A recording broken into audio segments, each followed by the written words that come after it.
All right, so this is Ask Me Anything Friday. We're going to call this AMA Friday from here on out. Some of you asked questions. We posted this on Facebook in the Facebook group and invited you to ask any question. And with 6,700 people in that Facebook group, I was expecting something from everything from, you know, whether Seth wears underwear, and does he really know the meanings to all those big words? And we got 3 questions, right? Yeah. We got 3 or 4. We got 3 or 4. And, but no, we really do want to encourage people. I'm going to take that post down. I'm going to delete it. And when you see it pop up the next time, chime in there. And one thing I wanted to talk about was the fact that it's not that we have all the answers. We want to go find the people that can answer the question if we can't, because I want to learn too. When people ask me questions and then I've got to do research and I've got to find the right answers, it helps me learn.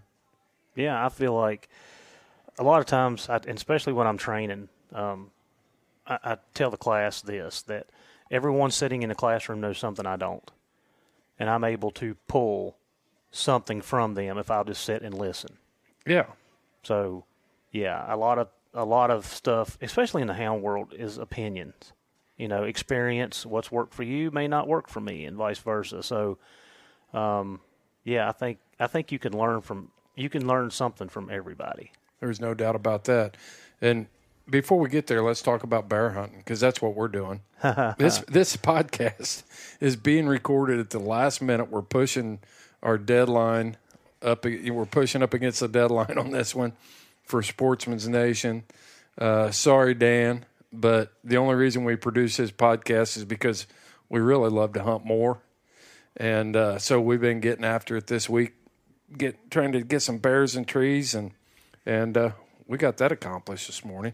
Yeah, we had a really good day. I will not complain. Yeah. All the dogs were caught by 9:30, and we was back at the truck by 9:30. Yeah, and seen 3 bear. That's right. So what's that scar on your arm right there? That's from changing the U-joint in my truck, and the muffler was a little too hot. Repairing or changing? Well, it blowed out on me again Saturday, and I pulled it into the cabin and crawled up underneath it. I had a spare because it's been blowing them, and when I reach up to unloosen the screws that was holding in on the rear end side, it went up against the muffler. And then this morning, when I got under it to check it, you burned it again? I burnt that. Like, I'm between the bees and the burns. Like, I don't know if I'm gonna make it through the week. Stinking. Oh my gosh! I got up. Murder hornet hit me right between the eyes this morning. That's the same place that got me yesterday. I told you about them this morning. We're going out there and kill them. I couldn't find them. I seen one flying around when we come in. Oh, you did? Mm-hmm. Yeah, we got wage war here in a little bit. Might have to burn the house down to get them. Yeah. Yeah. But anyway, let's. I want to talk about some of these questions. I want to thank everybody that did submit a question. We still haven't got an answer from Wesley Woodyard if he's going to take a bite from Pinot. Well, I can tell you right now. He's not willing. No, he's not. He didn't even show up to hunt yesterday. He's scared. He said he was sick. Yeah. Yeah. I think he slept in. I think what I'm going to do is just one day I'm just going to take Pinot, put him in a dog box, and not take my other dogs. And Wesley starts down through the woods, I'm just going to send him. We'll ambush him. Wesley, your dad's a lot tougher than you are. Yeah. I'll just tell you. Wesley's dad got bear bit last week. Mm-hmm. He did. Yeah. Got a little too close. That was a painful learning experience. Yeah, trying to grab the wrong end of a dog in a bear bay. Yeah, you grab the tail and pull them out. You don't reach up to grab the collar when they're 2 foot away. Yeah. Yeah. Oh man. All right, let's talk about the first one. From Jacob Campbell. Old Jacob. He's like, what is your upcoming hunt? Well, I'm on it right now. What states will you be hunting fall and winter? I mean, is this guy like keeping my schedule? Are you volunteering to keep my schedule for me, Jacob?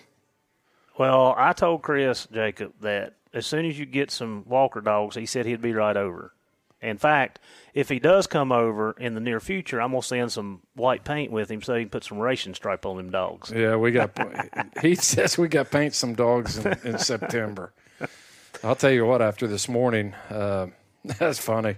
turned loose, and I'm not gonna lie, Heath. Those dogs, Kate and Spook this morning, they were impressive. When they rigged that bear, I dropped my stuff out. I'll make one excuse. They ran hard yesterday, and they might have been a little bit sore, but even at that, I don't know if my dogs were in top shape. They could stay with Kate and Spook, and they look strong this morning, putting the heat on those bear going over the top. I was watching them on the Garmin, and it was just like, holy smoke! They don't high octane. Yeah, I mean, and that's the running dog in them. Yeah, I mean, they run to catch, and you noticed how quiet they were when they were pulling the side of that mountain. They didn't say nothing. But yeah, I mean, that's typically their style. You drop them, and if it's a decent track, they're gone. I mean, it's like you shot them out of a rocket. Again, that's good. I like it. I catch a lot of bear, but on the other side of that, I would really like for them to give them more mouth. Yeah. I can't. It's hard to get my young dogs, get them lined out when I'm trying to show them what to do and how to do things, because those two they're gone. But yeah, they do good. I can't complain. And then you tie them at the tree, and they chew the leashes in half. Well, that was the young dog. Yeah. Gee whiz. Yeah. So, well, you just got a shorter lead now. I do. I always thought that thing should have been a foot shorter. Oh, my goodness. Anyway, Jacob, to answer your question, I mean, we're all hunting all kinds of places. I know Seth's going to be hitting it hard out in New Mexico. He's going to – we'll all be in Texas in October for the terrier trials down there and do some hog hunting with some friends down there. Lauren's been all over. She's been in Colorado. And that's the thing about this – team is we're hunters first, and we're going to go. Yeah. We just have every once in a while we get tied up with having to put the podcast together, which we enjoy doing, but we'll be all over, and it's hard telling where you're going to see us. Or is Seth coming here? He wanted to come here. He might. Yeah, he talked about coming in. Yeah. Maybe he'll get in. Every time he starts thinking about going somewhere, he sends me a message and asks me if I'll cover his flight for him. Oh, yeah. Yeah. But I'm going to record some stuff for Houndsman XP. Mm-hmm. Yeah, so to answer that question, I mean, who knows? We try to keep stuff rolling, and but I plan on getting back out west this year, and definitely going to be over here quite a bit in Virginia. Yeah. So as long as even if I got to camp up there at that one little camp we passed today that barely had a roof on it. Well, it works. Yeah. All right, Anthony Anderson's got a question for us. Where's Anthony from? Do we know? I don't know. Let's look. I'm looking at him on Facebook. Some people don't want to tell you where they're at on Facebook either. On Facebook? Yeah. Let's look. I've looked him up before. Wisconsin. Oh, nice. He's a cheesehead. Yeah. He's a packer. Yeah. Says, how do you call your dogs? We honk horns and call here. Yeah. And he put a video up, and it's that is one thing that's fun to talk about, because I've heard all kinds of stuff, everything from horn honking to horn blowing, the old cow horn, with Garmins and stuff. Then you got the tone going on, but I still put the old war whoop on it, so they know where I'm at. I think that's important. Let's talk about that from a training aspect.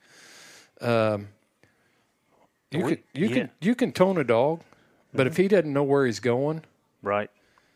Yeah, don't mean a lot of dogs will, when you backtrack. tone them, they'll backtrack. Sure, a lot of times. Yeah.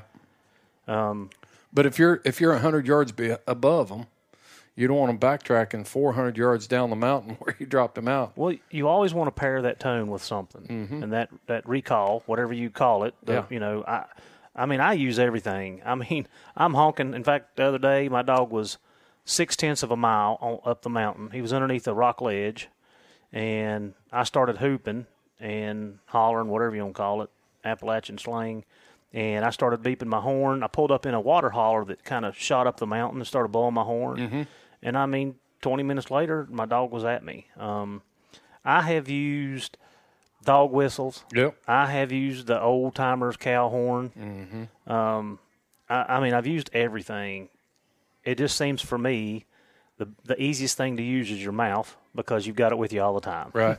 Instead of carrying a cow horn with you, or like I said, if I'm in the truck, I'll start beeping the horn. But again, that goes back to your foundation and what you're doing at the house and how you're teaching them to do it. So, but I think that's probably the majority of what people do is beep the horn and holler. Yeah. I would think. Yeah. I remember coming off the mountain it's been years ago. Barry Tarleton was still alive. And coming off that mountain and listening to him sitting there blowing that horn and walked down there. And Barry was probably 81, 82 at the time, so he wasn't going with the hounds anymore, but he loved being out there. He'd go to the mountain every day. And he was sitting there on an old campsite that was vacant, big old stump turned up on its end, sitting there on that stump, just blowing that cow horn, just and those dogs knew because he laid that foundation work there around the house. Mm-hmm. And so pretty soon those dogs started filtering back into him and just gathering them up and sticking them in his box. But that was cool. When I was kind of coming off this trail above him, coming down through the Laurel. And I've used a horn. I've heard other people use horns, and I knew what it was. But it was really neat, almost poetic when you got down there and you saw Barry Tarleton sitting there on that stump with that horn, blowing it. It was cool. Yeah. Yeah. Yep. I think some of the – speaking of the devil, I was just going to bring her up. Lauren just sent me a text. But Lauren probably – how do you think she calls dogs? Oh, my Lord. She's probably got some high sophisticated she probably carries a megaphone around with her. I think it's probably like, Rich, get over here. She's going to kill me. Lauren, we got you carrying a megaphone. That's how you're doing it. That's just how I envision it. Oh, man. She's kind of down on her luck right now with Ridge is injured. Is that the one that's got the back? Yeah, the back issue. Well, what's wrong with Cedar? Or River? I don't know all them dogs, but I don't either. It seems like she's got one somewhere all the time. Mm-hmm. Yeah. But anyway, all right. This is one's going to take a little bit. Uh-oh. Dogs are treated, actually. I know that's Kevin. Kevin? Nancy probably collaborated. Probably had to type it for him. My question is X-bred dogs. UKC recognized X-bred dogs to have the registry, if I'm not mistaken, several years ago. So the question is, how is it going? Are people participating? Are big-name dogs in a breed being crossed with big-name dogs from another breed? And what had been the outcomes? Are they winning hunts? I know who could answer that, and it's not me. Josh Michaelis? Him or Trevor? Yeah, Trevor Wade could. Yeah. Well, just from my own experience, I think one thing like X-bred, it hasn't been. It was a few years ago, but to make sure that we understand, the open registry, single registering dogs had been available in UKC for a long, long time. Mm-hmm. You know, you could up until probably 5 years ago, you could take a dog that fit the breed standards, that looked like an English dog, and single register them as an English dog. Mm-hmm. Every breed you could do that with except the plot hound, and it shows. But that was a joke, Heath. Well, they're so. I mean, I know the plot people have always. I don't want to step on my tongue, but yeah, it's been very hard.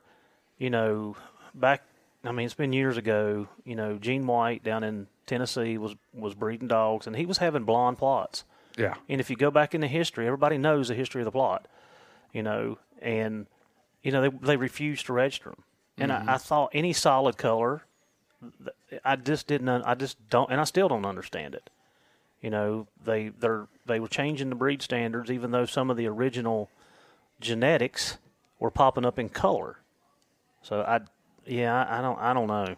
You know, when you talk about the plot breed, that was kind of a joke on myself because I love my plots, even though they fell fell behind in the race. And then Rooster's calling me on the radio saying, "Hey, your plot's in the road up here. You want me to pick him up?" I was like, "No, Rooster, I'm not looking for front runners right now. I'm just looking for track finishers. Let him go if he's still working. Just let him run." Yeah, let him go. He's not going to get legged up riding around in my box. Yeah. But they finished, so. Well, I'll tell you real quick. So we went to Walker Hayes' concert Saturday night. Yeah. So Walker Hayes has a new song coming out saying that dog will hunt. Yeah. And he tells about the background of where it come from. Of course, he's from Alabama, and he said back in there, it's like everything that's good, that dog will hunt. That dog will hunt. So when you said that come to my mind, like, let him hunt. Let that dog hunt. Let that dog hunt. Yeah. Yeah, so there is a difference between the single registered dogs and the X-bred dogs. X-bred dog has to be 2 registered dogs with UKC that already have registration papers from different breeds. They can make the cross, and then they can be registered as X-bred. So I've got mine registered as X-bred. Are they X? Mm-hmm. Yep. So what I done? So it gives you the 3 generation, and if you know them, you put them in there. And if you don't, like some of I've crossed the registered dogs, so I just put the UKC number in on the bottom or whatever, and it fills it out automatically. And then like Spook. I know his parents, but I don't know further than that. Yeah. Yeah. So I put him down, but now when Hart, Houdini, or the pups out of Fancy, if they're ever bred, you'll have that 3 generation. Mm-hmm. So yeah, Don't they have to be X-bred for 3 the 4th generation can be registered as? I don't know that. Walker. I don't know. We'll have to dig into that. The only reason I do it, I could care less about papers, and I know that's probably bad, but a lot of the guys that I hunt with don't know the bloodline like I do, so I do it so they have a record of what's what. If I pull my big binder that's got all my papers and stuff in it, you would see all kinds of notes where I've wrote down this dog was bred to this dog's out of that dog. I mean, I literally got numerous writings or notes on there where I've kept up with their pedigrees. Costs $25 for a permanent registration? Yeah, I don't know. I think it's around 20. Yeah, let's just 25. That's pretty. It's $29. It's $29 for the one. That's pretty cheap. Yeah. For the records keeping, so that you can keep track of all that stuff. But X-bred dogs, yes, PKC's been doing it for a long time. When you single registered a dog in PKC, it came back as a crossbred. But basically, that was any 2 hound type dogs, and you could register them. Are they? Alan Gingrich would be really good to talk to about this, and we're going to have to. I'll ask him. I'm going to be rabbit hunting with him up in the UP, and we'll get that. You should do a whole podcast on it. Yeah. Are people participating? Yeah, I mean, but it seems to be more from what I've noticed in PKC. I don't know. PKC, like you've got Halftime Ruby. She's a crossbred dog. They took Ruby and bred her to Big Country. She's looks like a Walker female. Took her and bred her to Big Country. Those pups are winning. So yeah, I mean it's going on. It's happening. Some guys in PKC been doing it for a long time. I'm curious to see how long it's going to be able to carry on, because the X-bred. Well, I mean the reproductive ability. So you take a high powered dog like Ruby, breed it to a high powered blue tick male like Big Country, and they produced some real winners out of that bunch. And are those pups going to be able to reproduce? Are they going to be able to reproduce better than themselves, or are we going to hit a dud for a couple generations before those genetics come back to the surface from grandma and grandpa? Well, and I'm thinking about Bart's podcast about the breeding program, and I didn't get to ask him, and I haven't got to follow up with him yet on another, but like when he said that the first generation sometimes don't turn out, and you see it in the third or second generation. What causes him to breed that, knowing, like, is he just saying, okay, I've got this ability, let's see what happens? Or is he saying, I want to know what the foundation is. Why would you make a cross that you're not crazy about? Does that make sense what I'm saying? If you know where you came from, if you know where you've come from, though, Yeah. if you know what's behind those dogs, everything back there is solid, and you get this wild hair to, hey, I think Spook needs a little more brains, so I'm going to breed him to a plot. Yeah. And and you end up with we're going to do that, by the way. We'll come up with some crazy bear catching machine. Yeah. But then those pups, maybe they're just mediocre. Maybe they're good enough to make the grade. Mm-hmm. They're not superstars, but they're not calls. No one behind there, wouldn't you feel comfortable? Well, and that's what he talked about. Moving it on? Yeah. I mean, that's what he talked about, is that a lot of times it's not the superstars reproducing. Mm-hmm. It's the average. Mm-hmm. Yeah. I mean, I guess maybe in thinking about it like that, maybe that's their philosophy or what their thought process is.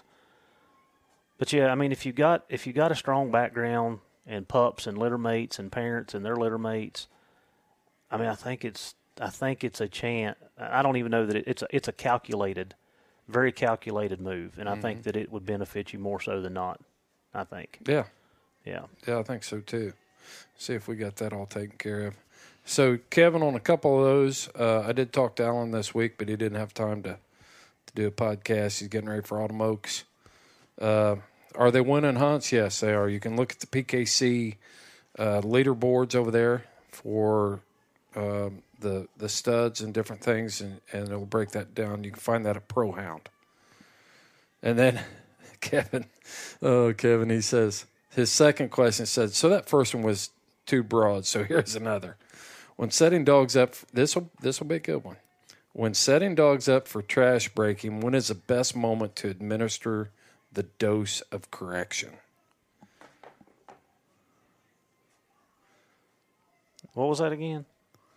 That was long. Yeah. It says when setting dogs up for trash breaking, Yep. when is the best moment to administer the dose of correction? Oh, yeah. Oh, that's easy. Yep. And you and I just had this conversation the other night. Yep. So I'll give you guys some information that I got from a class in Orlando.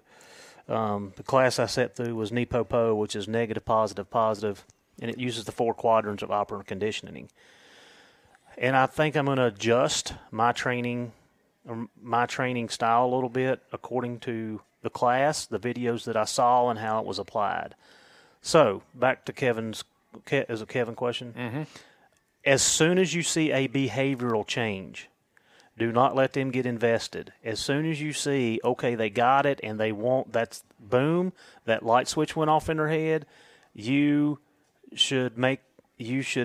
that's when that should be administered. It should be immediate. I have been, and y'all have heard me say this, you've heard me talk about it, and the way that I do it works. I do light doses, just stem. I do that enough to aggravate them to change their behavior. But after sitting in this class with Justin Rigney, and you can look up, him on Facebook. I mean, he is a very, very talented trainer.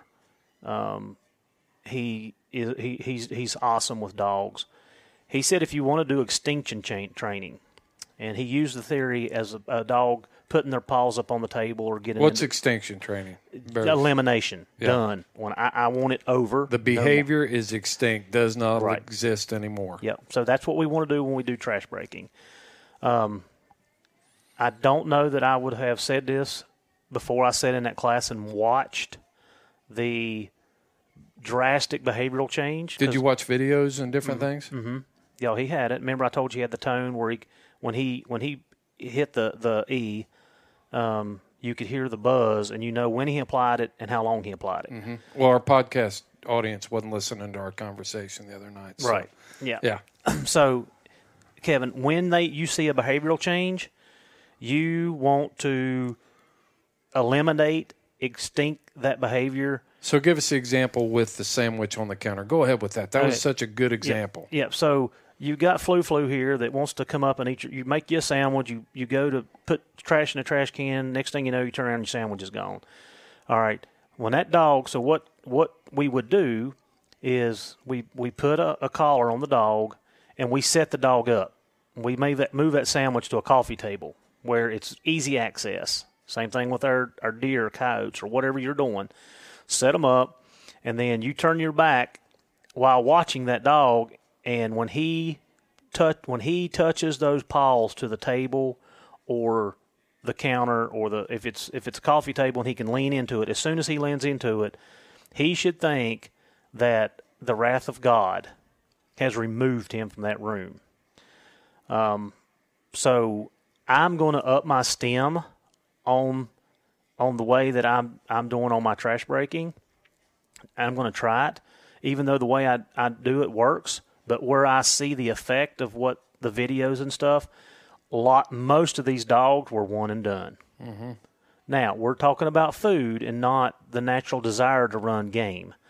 So highest level of stimulation in our hounds. Yes. So I can't say that it'll be one and done, but I am going to test it on my dogs to see. Mm-hmm. We're doing the same things. As soon as they start into that behavior, boom, he's zapping them. Same thing we should be doing. As soon as they start into that behavior, boom, we got them, and they should not want to do it again. It should be such a displeasurement. Do you think it could be effective, on the old thing we've always done, see some deer in the field, and we set them up that way? Can we set them up like that and do a one and done extinction training? You think? That's how I would do it. But now I'm not going to let my dog get into it, because once you start letting that dog run, it's going to take a lot more of that pressure. Okay, so when you're doing this made a lot of sense to me. Something I read a long time ago and started doing. Like if I see deer in the field, maybe I see a deer crossing the road, I'll sit there and I'll watch the deer go on and go through the field and hit the wood line. I'll drive up the road a quarter mile, and then I'll walk the dog back across and hit that track at a 90-degree angle. And as soon as I see that hook, that sin hook, boom, hit him.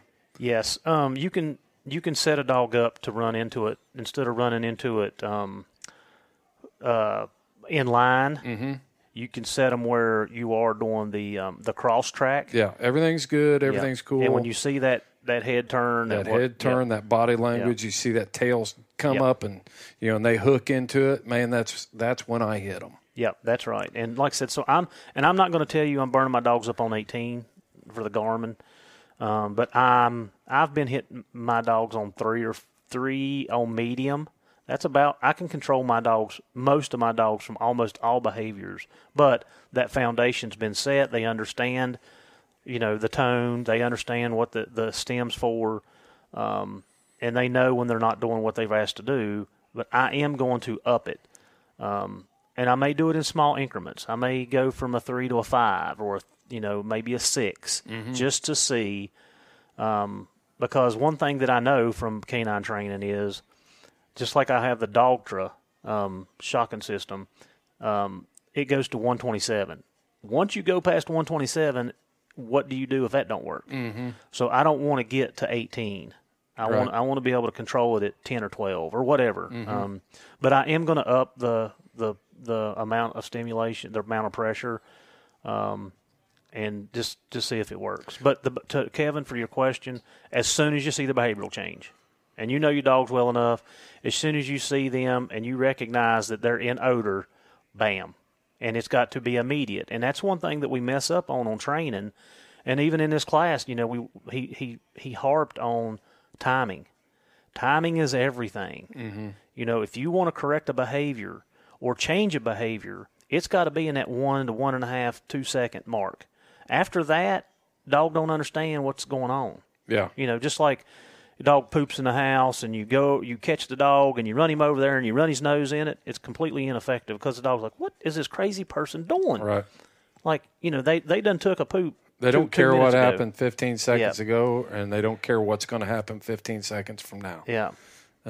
But so talking about this, this hot stuff, I mean, you already talked about the levels that you're personally going to use.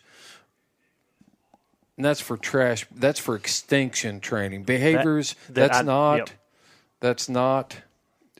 go-to for everything you're going to do. No. Only, I'm going to use that on coyotes and deer. Mm-hmm.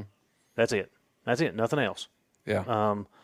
I don't want to get to that level. And like I said, if the foundation's proper, like I said, you're not going to use it for barking in the box. No, because then just like the dog that I talked about before, you drive that dog into a red state, and once his mind's in red, he has he cannot process or learn. Mm-hmm. So no, I would go back to barking in the box to nag. Right. Stop. Well, let's talk about that real quick. I know we got a few more questions, but this is something that I started doing. We've got the momentary stimulus on the Garmin, and we've got the constant. And I was always in the habit of just nicking with the momentary. But I went to the constant, but it was like push. I do it. I do the same thing. I know.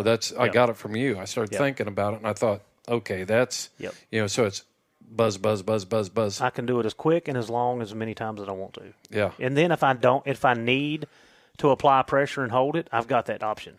So I'm using 2 buttons in one. That's all you're doing. Yeah. But I use the nick or the nag is what I call it. Right. Bam, bam, bam. I keep doing it until that I can watch and see the behavioral start to change, and then once it starts to change, I release it. Yep. Release the pressure. Yeah. Cool. And the thing with the constant, when you apply constant pressure, the dog has to understand what you're asking him. You can use the constant. Let's just take a heel. So here's a visual of the constant and how it would work. So let's say that I'm heeling my dog for obedience, and I have to do that for certification, so I need the dog to be front leg to side. His front shoulder should be touching my knee, the outside of my knee, and we should be walking together, and I like my dog to have eye contact. That way I know that he's invested in me and not what else is going on, so the distractions don't matter to him. And, we talked about that before. So let's say that he breaks that heel. Then I would apply the constant deep until he swings back around, outside shoulder or inside shoulder to touching my knee, deep, boom, and it goes away. But he knows the heel. Right. He knows his position in the heel. He's got that foundation. He's already got that locked in for sure. Yep. But he had a momentary lapse of judgment. Yep. And it just makes him move faster. That's all. Yeah. Because my dog knows that the faster he gets back to that position, the faster the pressure is released. Yeah.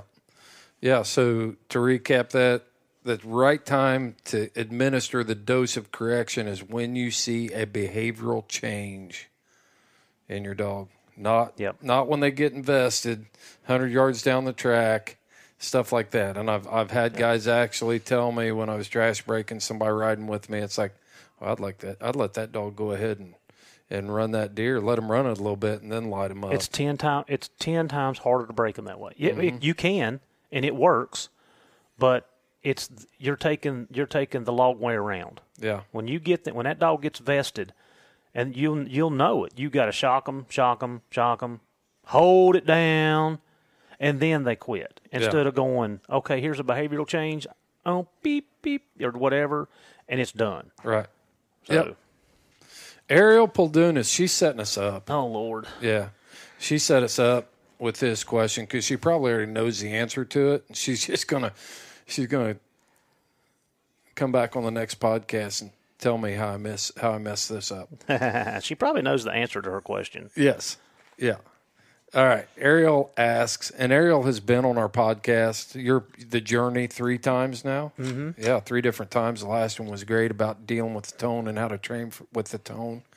How do you deal with babbling, barking in the box, on leash, or after you cut them loose?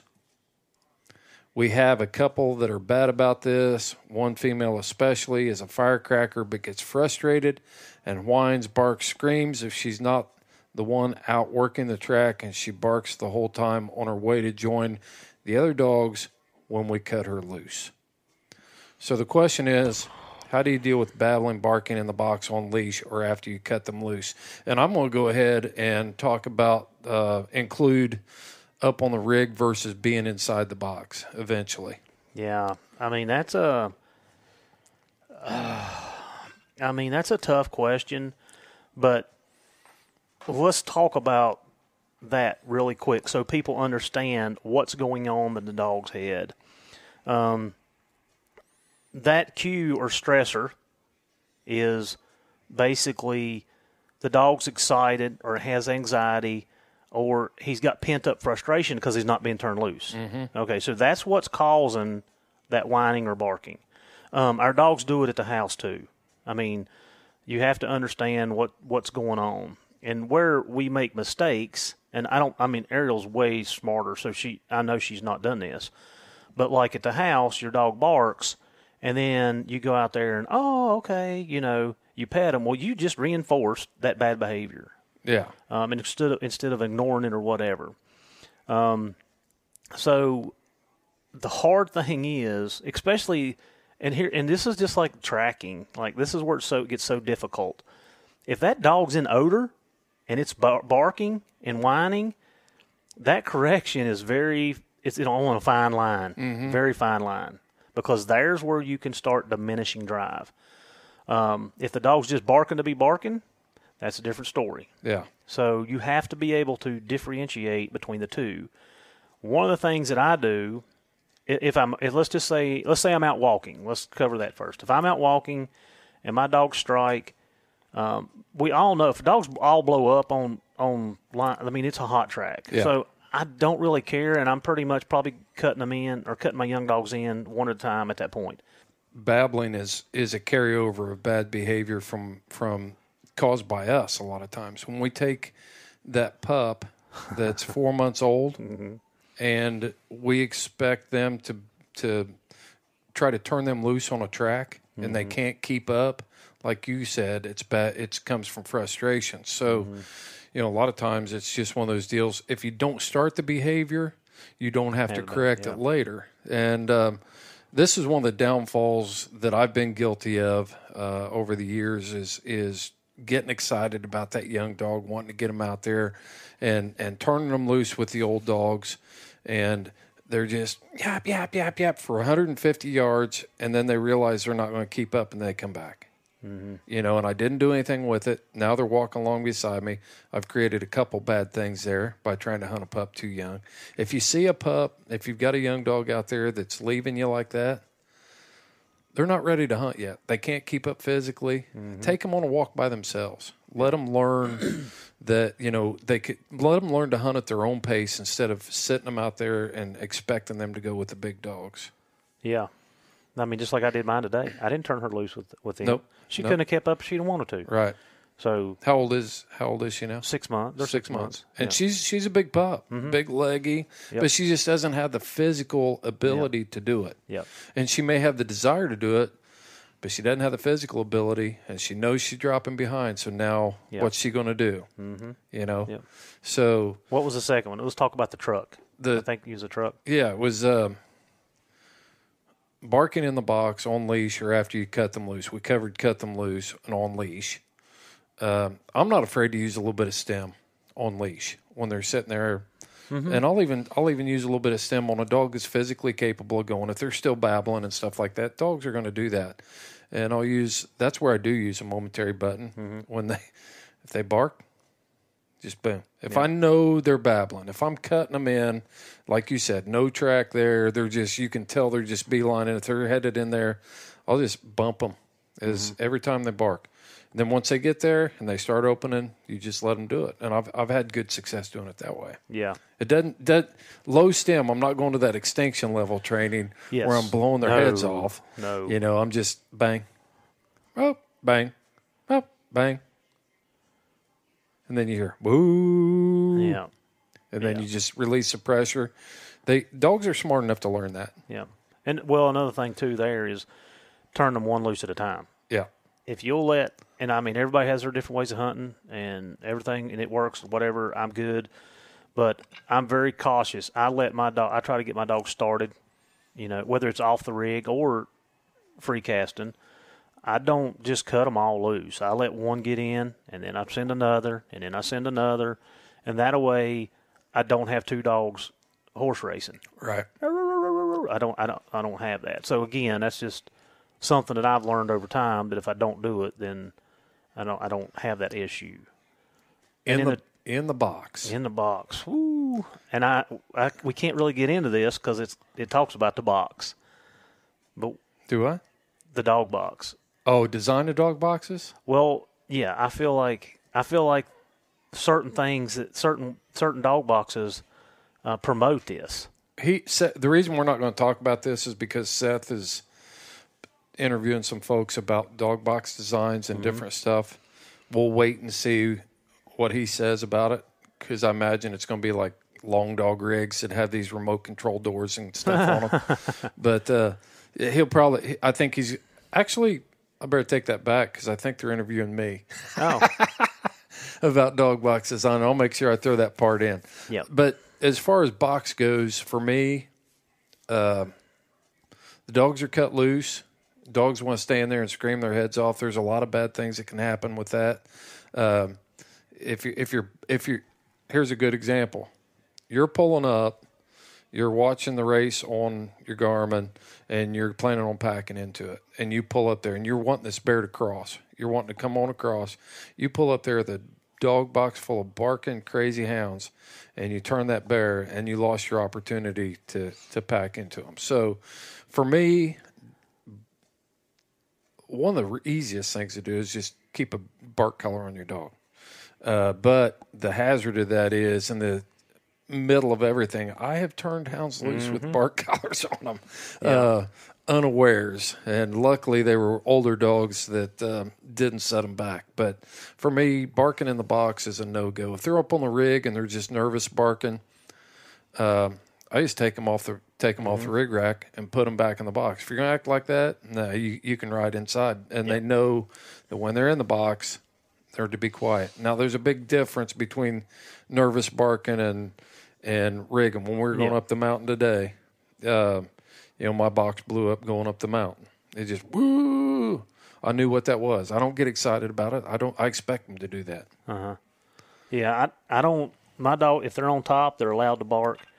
If my dogs are barking in the box, it better be a red hot track because my dogs can't stick their heads out.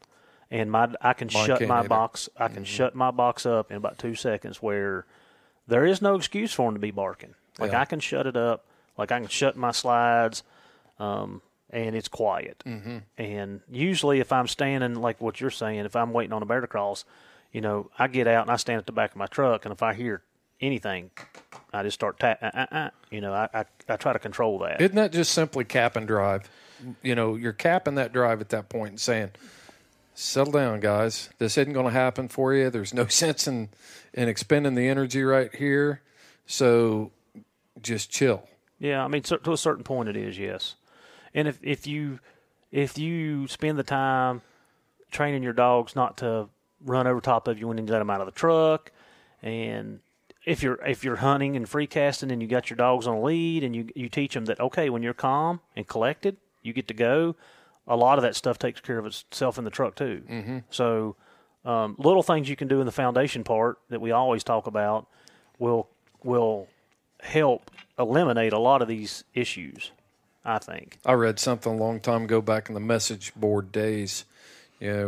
Some guy made a comment, and I don't even remember who it was, but it always stuck with me. When he goes out to feed, he always feeds the quiet dog first.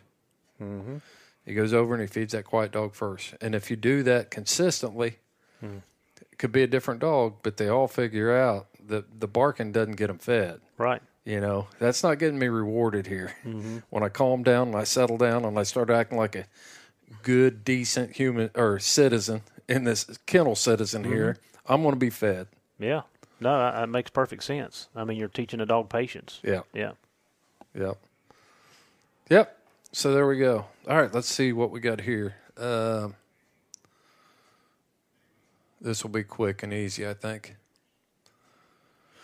Bailey Sheffert wants to know the best way to work a dog that's shy. She didn't bark till she was 1. Got her running track down now, just don't know how to push her or let her progress at her own rate. I think there's a few different things going on there, but let's talk about being shy first. Is she human shy or is she environmentally shy? What shy is she? Right. That's the first question. If it's human shy, all that can be worked over food. Mm-hmm. That's an easy fix. Hand feed. Yeah. Yep. And you let other people, you take her around and expose her to other people and let them feed. And this takes a little bit. Once she understands that, these people aren't bad, and it depends on her environment, how was she raised, who had her, what was done to her. A lot of that plays into it. So if you know those answers, you can fix this problem really, really quick. Now, if it's environmentally shy, which it sounds like it, she wasn't opening, and now she's opening. I would first kind of say, well, what kind of dog is she? Is she tight mouth, and that's why she's not opening? But I have to have a little more information there to give a full opinion. But if she's environmentally shy, just keep hunting her. What is environment? Give the definition for environmentally shy. Well, you take a dog to the woods, you open the dog box, and they don't want to come out. Yeah. Okay. Well, because they don't know what's going on. So repetition. Yeah. It should be a positive experience. So even if you're just hauling the dog, getting them out, letting them play around in the woods for a few minutes and putting them back up, make it a positive association. Okay, let's say that she's out and she's running. I don't know that there would be some shyness in that section. And then is it at the tree? I don't, like I said, I don't have enough. But I've seen dogs like that. I see it more in the box, like not wanting to come out of the box. Mm-hmm. Because they're, you throw them in a box, you drove them an hour around, beat them around in the woods in a old rough road, and they're like, holy cow, this is not what I want to sign up for. They haven't connected the dots. Right. I got to do this part to get this part. Right. And a lot of it's just exposure. Right? We've all seen those young pups, their first trip to the woods, and they're getting out of the box, and it's like smelling everything, a mud puddle. Here's a nettle bush. Here's a toad jumping in the road, and they might jump back from a toad because exposure. Yeah. Yeah, it's just take them. Continue to hunt them, and whatever her shyness is from, if it's people, work her around people and make sure they understand that, I need this to be a good association. Mm-hmm. Don't force her into situations that she's not comfortable with. You can coax her and lure her, but if you force her into it, it's going to take twice as long to accomplish your goal. Yeah. I'll tell you something else, and this is something we'll go back up and mention Ariel again, is that, scattering that feed out in the yard in that tall grass. I let my dogs see me do that. I'll scatter that feed out, and so they know what that action means. So when I take a pup to the woods the first few times, I'll take a little bit of dog food with me, and they know what I'm doing when I cast that feed out there, and they're going into the leaf litter and the bushes and the briars, and they forget all about that stuff. Yep. And it subconsciously they understand that this is a good thing. We're in a good place. Yeah. No, absolutely. Yep. All right. Let's see. If you need more information on that, Bailey, then let us know. We're not going to talk about the dog box. Chuck Reynolds from Virginia says, "What's this is I'm going to include it anyway." He says, "Just kidding," but we're going to talk about it anyway. What's the best breed to use for bear hunting? That's the first question. What's the best? This morning it was run 'em walker crosses. I don't know. I think it's preference. Everybody likes something different. I mean, guys, I am not colorblind. I have owned every color of the rainbow.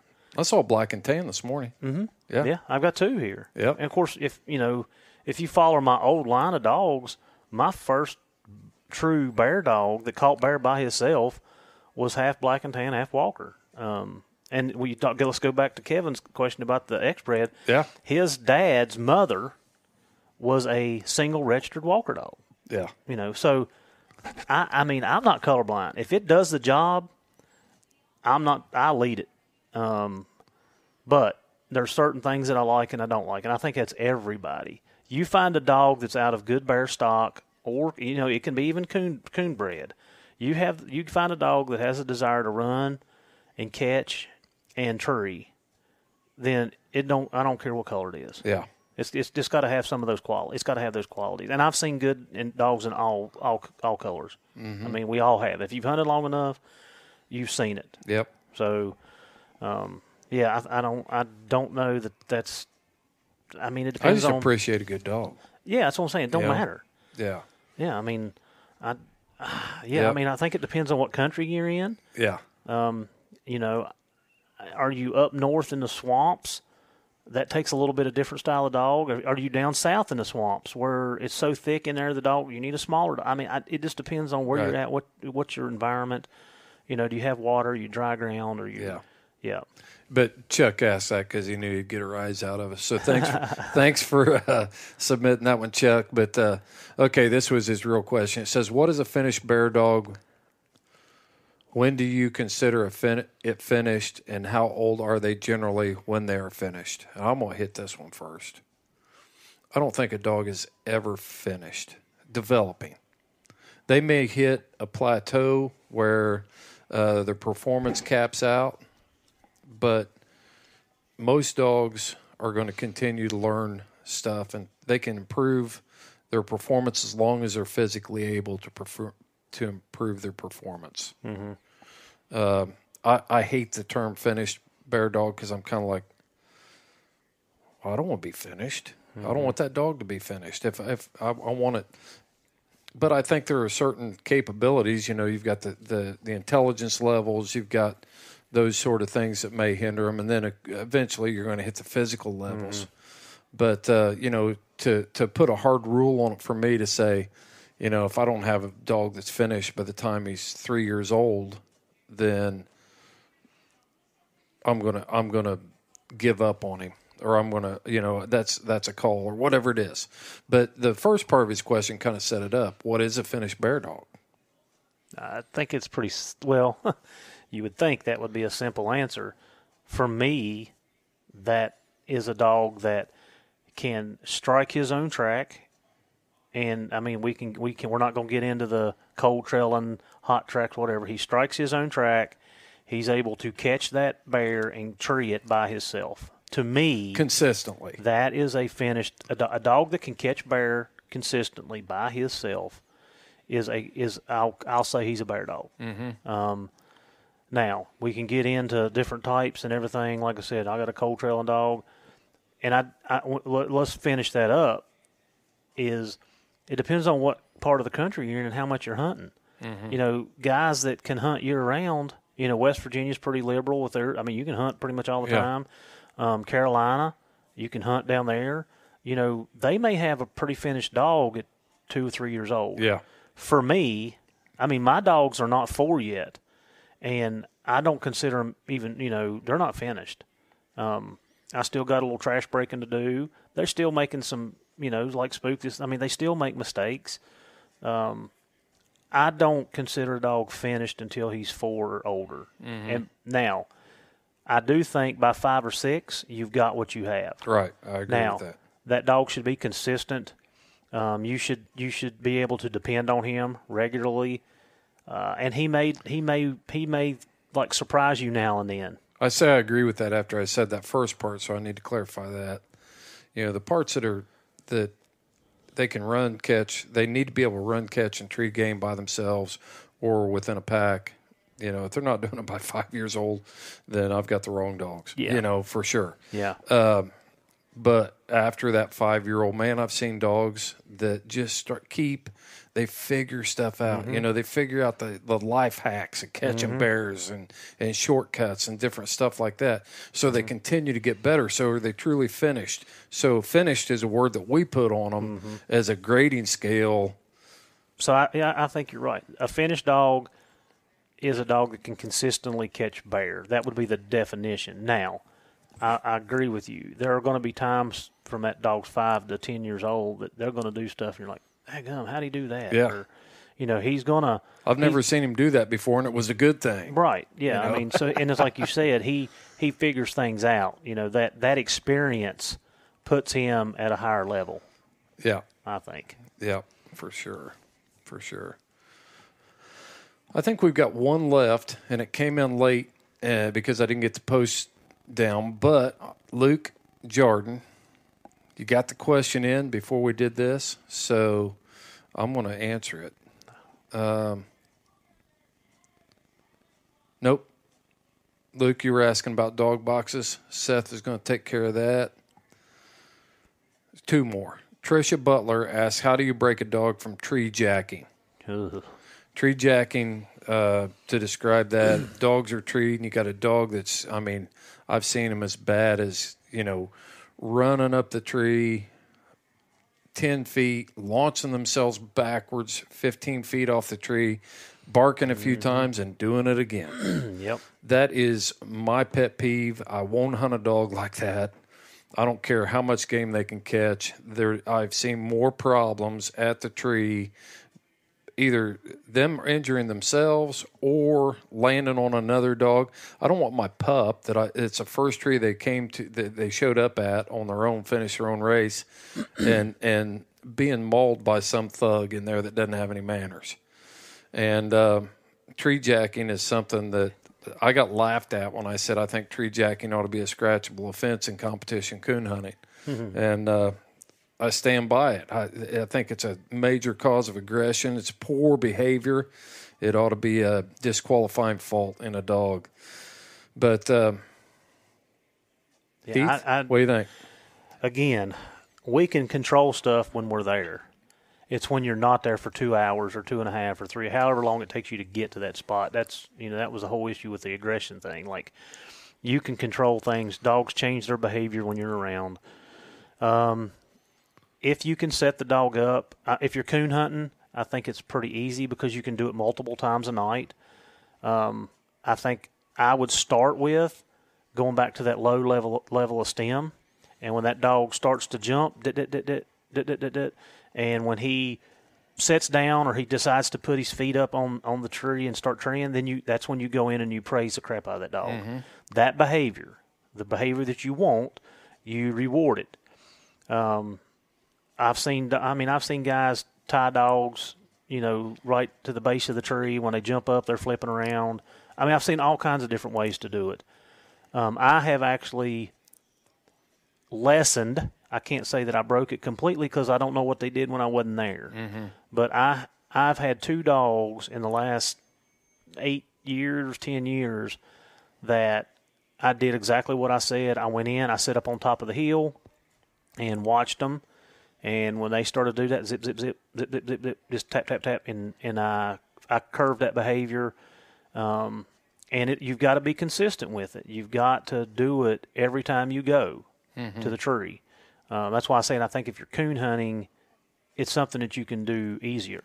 And then you got to ask yourself, if you're hunting by yourself and you're only hunting that dog, does it even matter? Right. Now, if you're like us and, you're hunting 4 or 5 dogs and you may have, 8 or 10 dogs at a tree, I think it's the number one culprit of starting fights. Mm-hmm. And I don't like. That was Josh. That was Josh's point. In competition, Josh Michaelis made the comment, "Why does it matter? Because the dogs ought to be treated separate anyway. Mm-hmm. Not very rarely do they honor one another anyway. So why would it matter?"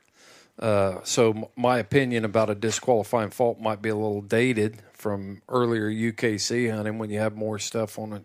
Earlier days of competition. Mm-hmm. But at the same token, I think it's behavior. If you never let it get started, then you don't have to correct it later. Yep. And I've seen it as early as that first introduction on a squirrel in the yard. You just go out and you just go out and grab the dog up and remove him from that situation right now.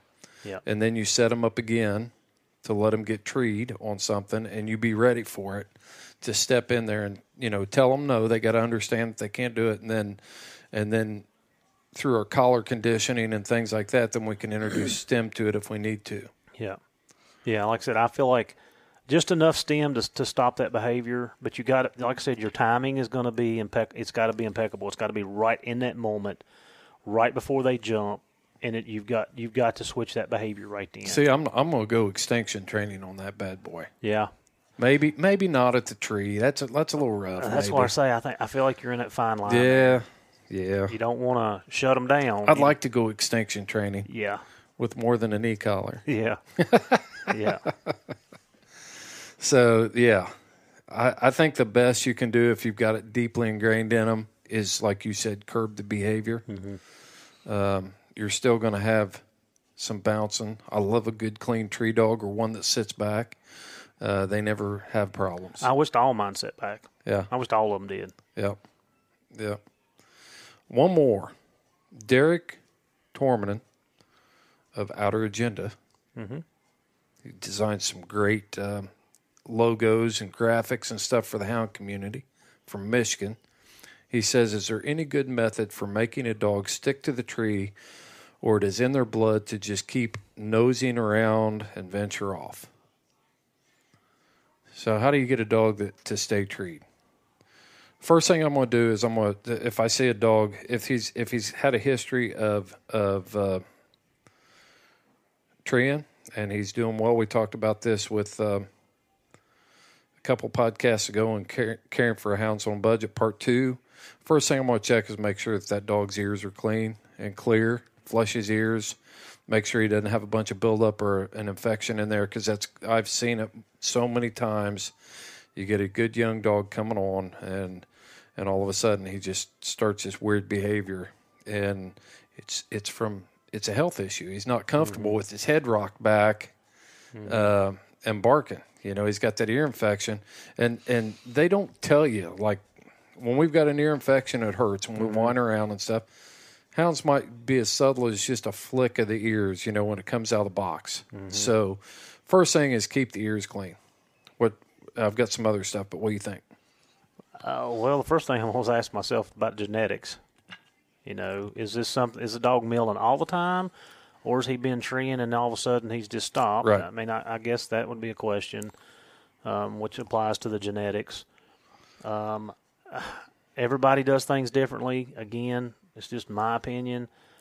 When I get to the tree, the first thing I do is tie my dogs. Even my pup, I don't give them the opportunity to mill around. But that's me. So, I mean, without knowing the background and what's going on, the dog's not treeing and then wandering off. All right, is he coon hunting? Okay. Squirrel dogs do it a lot. Squirrel dogs do because this a lot. They lose sight. Well, squirrel dogs are notorious for milling around at the tree. Uh-huh. Most of these coonhound breeds, you know, they are so tree minded that boom, they're there, they're locked in. It's not a big deal. But a lot of times puppies will be there and they'll be milling around, so tie them up. Yeah, I tie mine up. I mean, that's the first thing I do. Like I said, depending on what game, you know, if he's, again, it depends on what game. If we're bear hunting and he's seen a couple bear in the tree, or, you know, tie him back away from the tree and the bear comes out and he's able to see that, and, you know, it don't take him long to put two and two together. Mm-hmm. Then kind of, you know, go back to what you've talked about before. You know, that dog's milling the tree and you walk in, you catch him 200 yards off the tree or 100 yards. I tie him right there. Tie him up. I tie him right there. Yeah, tie him up and go on, do your business, and come back and get him after the party's over. That's right. He will change his attitude. And you talked about that one time about frustration.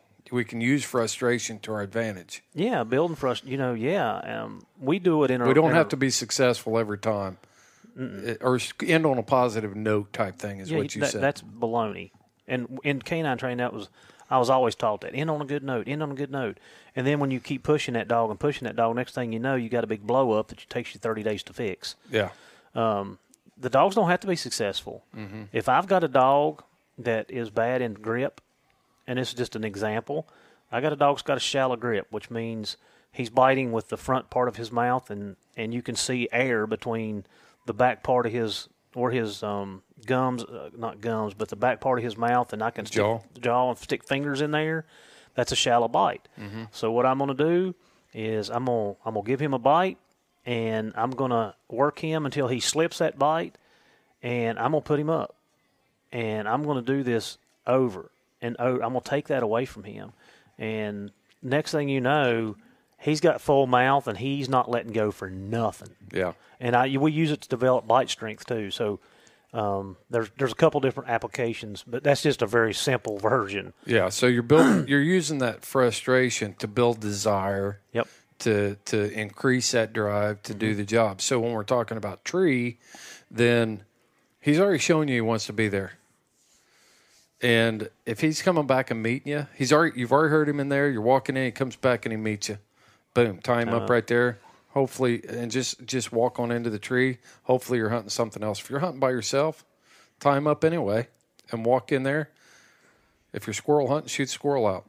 If you're coon hunting and you can find it, shoot the coon out. Don't ever let him touch it. Yeah. That, and I was going to say, I had a plot dog named Cash. Nice, big old, nice looking dog, big old ball mouth, nice switch over chop at the tree.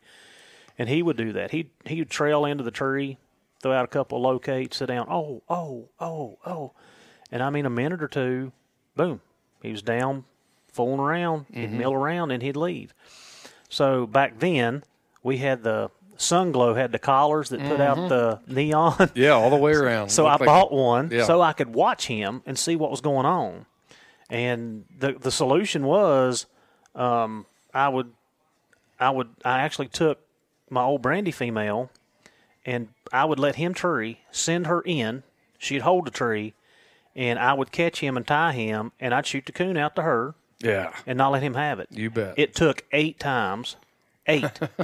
And I'm going to tell you, you couldn't blast that dog off the tree with dynamite. Yeah. Like he was done. Yeah. So, yeah, it's just knowing. And back then, back when I was doing some of this stuff, and I'll tell a real quick story after this. I didn't know what I was doing. And one of Pappy, Dale Breeden, told me that. Yeah. He said, tie him back and shoot it out. Don't let them have it. And I'm like, ain't crazy.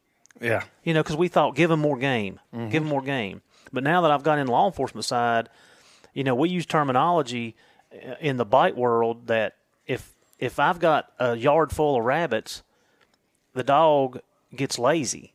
He don't want to chase. You know, he don't want to because he can go in there and pick out what he wants. And that's kind of the same thing. The dogs get lazy, but they wait for one to hop by that they just got to reach out and grab. Yeah. I mean, so it's kind of the same thing. But yeah, you got to be intentional about it too. I used to have a little dog. He's a nice squirrel dog, and I'd slip in on him. I'd hear him come on the tree, and I knew he was down milling. I'd get there, and he'd be down milling. So I would walk in and be intentional about it. Walk in downwind from him, so he can't smell you coming, he can't see you coming, and just stand back there and watch him. And if he's already been told to get back on there, you've scolded him, you've physically put him on the tree, you've tied him right there, you've petted him for where he's supposed to be, you've done that a few times. If you're walking into the tree and he's down milling, and as soon as he looks at you, he's got that oh crap look on his face, and he gets back on the tree, that dog knows where he's supposed to be. So at that point, to go past that, I would slip in downwind from him where I could watch. And as soon as they came in, as soon as that nose started to go down, tap, tap, tap with the e-collar. And one female I had that she was a nice dog. She turned out to be a really nice dog too, but she got in the habit of doing that. I actually tone broke her. I knew what she was doing. She'd go in there and load up on a tree, and I'd tone break her. Beep, beep, beep. Boom, back on the tree. She would sit right there. Yeah. I mean, it's just knowing, you know, little things. Like I said, you know, maybe you have a mentor or somebody there that can kind of guide you in the right direction without seeing dogs. The cool thing about podcasts is they've got one every week. Yeah. You know, at least we will every AMA Friday. You can ask your questions, and we'll find somebody to answer it. Yeah, but it's a lot of these questions are hard without seeing. Like, you know, we can speculate and give advice, but without seeing the dog and knowing some of the background, it's hard to give you a right answer. Yeah. It's more of a generic answer or general. Just some ideas for you to try and to keep watching. It's something that's been developed over a lot of experience and professional training on dog behaviors and different things is kind of the story I was going to tell real quick. Yeah. And I was talking about before I got into canine training with the police side of it. I'd done a couple things that to this day I don't even know how I did it. One of the dogs that I hunted, I had a dog out of Sackett Jr., directly out of Sackett, and Dale's Pine Creek Candy female, and I called him Pooh. His name was Rock, but my dad got so mad because I was keeping him in the garage when he was a puppy, and he'd crap everywhere. So Dad started calling him Pooh, so we called him Pooh. But I had that dog. That might be the worst dog name I've ever heard. But that dog, and I don't know how I taught it. I don't to this day. I was thinking about it today, actually. I could walk him in the woods off lead, and he would stay with me until I told him to go on. The dogs could be in there treed, and he would stay right with me. And I'd be like, all right, you can go. Boom. And he would literally kick rocks in your face. Yeah. And I do not know how I was able to accomplish that, or the dog was just that smart that he knew. But we're talking about, cap and drive. Mm-hmm. You know how hard it is for a dog to stand there patiently and quiet and not say a word and not make one step. I look at that now and I'm like, I want that again. Like I want all 4 or 5 of my dogs to do that. Mm-hmm. And I don't even know how I did. I know how to do it now. Can you imagine like your buddy gets a rig strike, mm-hmm. or maybe you've got one dog that you dropped out down the road and you're going to pack into it. If you could get your dogs out and they all came out and sat mm-hmm. and capped that drive, and now they're focused and they're listening to that dog. Dogs aren't going across the road backwards. They're not mm-hmm. running up the road 300 yards. You're not screaming and yelling, trying to get them all back yeah. and pointed in the right direction. My goal, and I don't know that I'll accomplish it with this pack because that takes some time, but with the pups, like that's something I want them to be able to do. Mm-hmm. I want to be able to be walking, and when the dog's open, for them to stand. But I'm already working on that in the pen. Mm-hmm. Like I'm not letting them out of the pen until they're calm. When I open the pen door, they're not allowed to come out until I say, okay. Same thing with the feeding process. You don't see me with Attica. She's in the pen by herself. So I went in to feed her. I made her sit and wait. I laid the food down. Yes, boom, she goes to feed. So I'm working on some of that stuff now, trying to lay that foundation. Well, I've been working on it, but I would like for those pups to be able to accomplish that behavior. That's such a good point. We're running long, but none of my dogs get to mob me at the food bowl. Mm-hmm. If I tell them to get back, I expect them to be hitting the doghouse and sitting in their doghouse until I say, you're free. Mm-hmm. They come over, they start eating, I pet them. Tell them everything's good, and that's all foundation. That's just manners. That's foundation mm-hmm. stuff. They're pleasant to be around. Nobody wants. I've got people that come and feed for me when I'm gone, and you got a dog that doesn't understand that or doesn't have any manners, and now you're getting a phone call while you're on vacation with your family. Hey, your dog got out. Mm-hmm. We can't find it. Yeah, stuff like that. But just a little soapbox moment, man. You can do so much right now. Mm-hmm. When you're all during your, it's like I go back to Arlie Reynolds' podcast. What did Arlie say? On the off season is when we work on loading and leading and riding, and we do this and we do that. That is the time to put those tweaks and those manners and those things that you want the dog to do. That is the time to do it. During season, you can accomplish stuff, but that is not, for me, I get more accomplished off season. Mm-hmm. So yep, for sure. Well, hey, I enjoyed the first AMA Friday. Ask me anything, and it's just not me. I mean, we're gonna bring different people in. I'm not going to answer all the questions because I can't. Yeah. And so Heath, I appreciate you chiming in here on a lot of these training issues for sure. I'm curious. I want to learn too. Yeah. Like I'm always about learning. Anything that I can learn, I'm all about it. So that's right. Me too.